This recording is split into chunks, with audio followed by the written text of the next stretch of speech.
Hello everybody and welcome back to some more MK11 Match Analysis. Gonna keep the intro short and sweet for this one. It's gonna be episode 1 of the Washed Up Warriors from Netherrealm's Kombat Cast, Kabal vs Sub-Zero, 16-bit versus SaucyJack. It's gonna be an NRS and GGA showdown, and they demonstrated some decent gameplay with Kabal and a different version of Sub-Zero. So, without further ado, this time it's gonna be Mustard and myself working together to analyze some of the gameplay. Enjoy the show, and we'll see you soon. So here it is, SaucyJack and 16-bit. An interesting matchup, to be honest with you. It's really nice they were able to get some, I guess, more like competitively background-based players in. But Kabal versus Sub-Zero, SaucyJack was the Sub-Zero, and it's 16-bit playing as Kabal. Kabal has been an interesting character to us, and I think this is a great demonstration of some of the gameplay possibilities, really.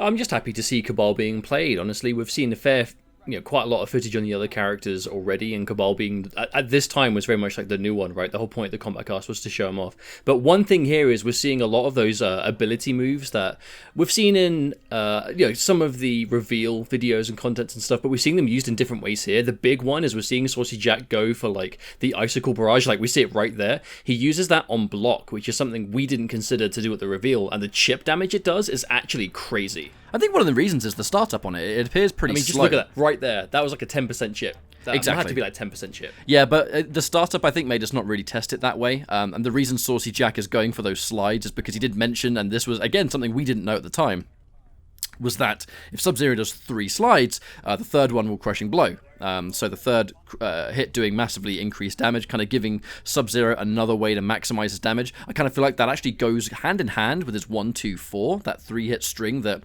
ends in Crushing Blow for damage payout as well, which means that Sub-Zero now has 2 options. But this variation battle, really, it's kind of like what 16-bit said, where he kind of likes the low options, kind of like the real mix-ups. We just saw it there. There are loads of strings that Kabal has that end in overhead. You can enforce what looks like an unseeable low. Oh my lord. And yeah, massive damage on the Crushing Blow slide, kind of like what we talked about already. But that actually really leads on to a talking point we wanted to bring up, is that if you watch the match analysis of the Killer Shinout games, that was very much kind of like MK as we know it, and this kind of match is MK11 as the devs see it, which is, I think, one of the reasons we're seeing so much fishing for Crushing Blows, really going for those new mechanics, because that right there was like something really basic into a Crushing Blow slide, and it did like 400 damage. That's like a clean 40%. So really worth going for, and I think Crushing Blows really are going to be like one of the most defining features of the game, and we're already seeing it even in a match like this. But even Kabal, 16-bit's always been known for being a highly patient player. Yeah, that's an unfortunate miss, but confirming it into the Nomad Dash, which is super sick. The Nomad Dash having its meterless stun ability, I think, is going to give Kabal almost like a day 1 edge. They've mentioned that a lot of characters won't really be able to combo like that without having, some kind of amplified move. It's almost like kind of funny to me how there are 2 characters here that don't need it. Sub-Zero has his Ice Ball meterlessly, Kabal has the Nomad Dash. So it's almost like a game of exceptions with these 2 characters. But when it comes to the variations they've picked, 16-bit's going for the low mix-up, and that's just hitting basically every time. And the fact it Crushing Blows the unseeable mix-up for 27%. I mean, the low option, that's going to be super, super popular day 1, I think. But on the flip side, SaucyJack, he has the full screen options. I think he's got the air axe as well in this. He really wants that kind of like distance-based gameplay. The Icicle Barrage is for the increased chip damage. Easy confirm off a jump in. If you air to air someone, just amplify your slide, and it looks like a really decent, respectable bit of damage as well.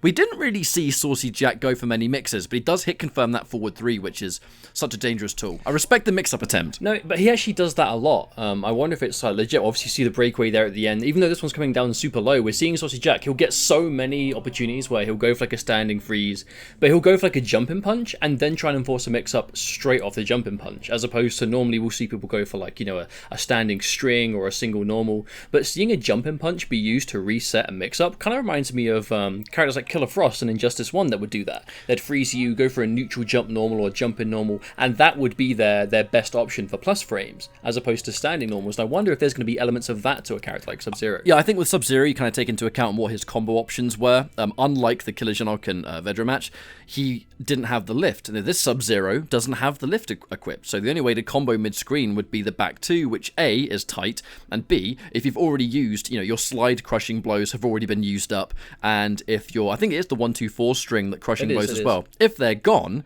your ability to end combos and do damage has been cut significantly. So maybe you can start going for those resets. Now, I do believe this set ended in 1-1, and almost immediately... They only had time for 2 games, so that was it. But I feel like your point of the custom variations really is, this is a good example of that, you know. In those Killer Shinnok and Vedra matches, it was the Rising Ice for launches, but this one we see more utility, you know, based from the range, based on chip damage. But, you know, SaucyJack, he's been around a while, he's been working for Netherrealm for quite some time, and there, right there, just that chip damage! I can't get over it. That is so insane. That's the amplified straight buzzsaw, which if you do amplify it, they mentioned Kabal recovers quicker, so you can combo into Nomad Dash. I'm very curious to see if that straight buzzsaw allows you to combo point blank, because ultimately if it recovers faster, theoretically that means you could just press buttons if it's used point blank. It's only that he Nomad Dashes full screen because it's the only thing that reaches, and it's got fast startup. So well, one thing we're already seeing, especially from 16-bit, there's the air axe we were talking about. I'm surprised Jack has only just started using that, you know. But it's basically just another projectile, right? That's effectively what it's doing here. But I like that hit confirm on the jump kick into the air projectile, getting something off of it. I wonder if you can amplify that the way you can on the ground. Well, that'd be really interesting. That was a fatal blow attempt, and it didn't look like it had armor. Oh, no. Well, they did say that fatal blows, they have armor, but none of them are instantly armored. Yeah. Armor doesn't start up until, I believe people were saying in the US reveal it was like frame 6 or 7. Can't mash it out, basically. Yeah, definitely can't just go for it and hope for the best. Overhead hook swords amplifying it for the increased damage, also kind of like a side switch kind of dig, but there again the slide. Amplifying the slide instantly kind of looks like a really easy hit confirm if you catch them in the air. We've already seen that the slide is the go-to confirm for like air-to-airs, and he has yet to do the slide crushing blow in this game, and even though he's down on life, he hits it once, he's probably going to be in the lead. Wake up 3, there it is. And he took his turn to enforce a grab too, so that's good. Well, that should have been death, but 16-bit was playing around. That should have been death. 16-bit definitely could have taken it, but I think for the purpose of the fact that, you know, they're showing off, probably wanted to style a little bit, but unfortunately, this is going to kill, because it's like fatal blow. I wonder if the Nomad Dash can actually brutality, and that's why 16-bit was fishing for it. It wouldn't surprise me. I mean, why else would he go for it? If you're fishing for brutal, you go for that move and that move alone. So I don't know. Maybe that's a tinfoil hat mode. But either way, the 2 variations though that have been selected here seems very much like they're both trying to play that kind of neutral, distance-based game. But they've got options when they get in. It's just we're not really being able to see a lot of confirms. Tries to wake up 2. Yeah, he tried to wake up 2 and just got instantly punished for it. And that kind of goes into the fact that the wake up launches don't have armor. You know, they are completely hittable. But it's more of a read situation, isn't it? If they're going to try and jump. Actually, one thing I really want to point out is we're seeing so many jumping normals, but it's almost exclusively jump kicks.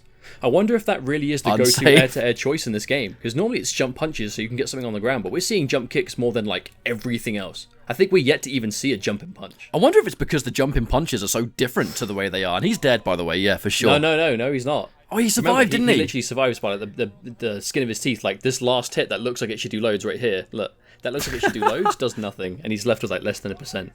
And then incoming best moment in the set. That was just, to me, that was just hilarious. That was just such a classic thing where he tried to punish, was slow, and then the crushing blow down 2 on counter hit. But I actually feel like that exact scenario is going to be something we'll see a lot early on in MKX. Do something that is unsafe, but not like an easy peasy punish, and have someone just mash out down 2 after it. And if your punish is late, not only will you get hit by an uppercut, it's going to be a crushing blow, just to really rub salt on the wound. Now, there was a lot to take away from that set. There's a lot of demonstration, I think, of at least like how one person would want to play Kabal, where he kind of had the low. I got to say, that low kind of feels like it's going to be staple day 1, because Kabal has so many native overheads that the ability to mix them up with a low that looks to be a very similar speed, I think that's going to catch a lot of people off guard. People thought the low buzzsaw might have been that option, but kind of looks like the low scoop is accomplishing the same thing. And then on the flip side, Jack going in for a very, or SaucyJack going in for a very sort of distance-based style, where he kind of wants to have good chip up close. Again, just for those that don't know, you can't combo into the overhead into Ice Ball by itself. You got to actually take the ability that deep freezes the Ice Ball to make it faster. So your overhead options are pretty limited. Yeah, pretty much just the string or bust, or maybe even string into the Icicle Barrage, but I guess we'll have to wait and see what the specifics are, right? I can't wait to have this game, dude. Oh my god. 100%. And that's what I love the most out of watching sets like that, is because not only is it, you know, a good display of 2 players that, you know, they might not be super duper competitive anymore, but they have a history with it, so they can get some good gameplay on deck. But it's also showing off what the different moves can do for you. And again, it comes back down to the customizables, the variations, the abilities you can equip, because that style of Sub-Zero is probably the first time we've seen anything like that in all the gameplay we've seen so far of the game. And that's like a handful of moves together, and just how many we are yet to see fully explored. I'm actually really, really excited, especially for someone like Kabal as well. So there it is, guys. That was the first episode of the Washed Up Warriors.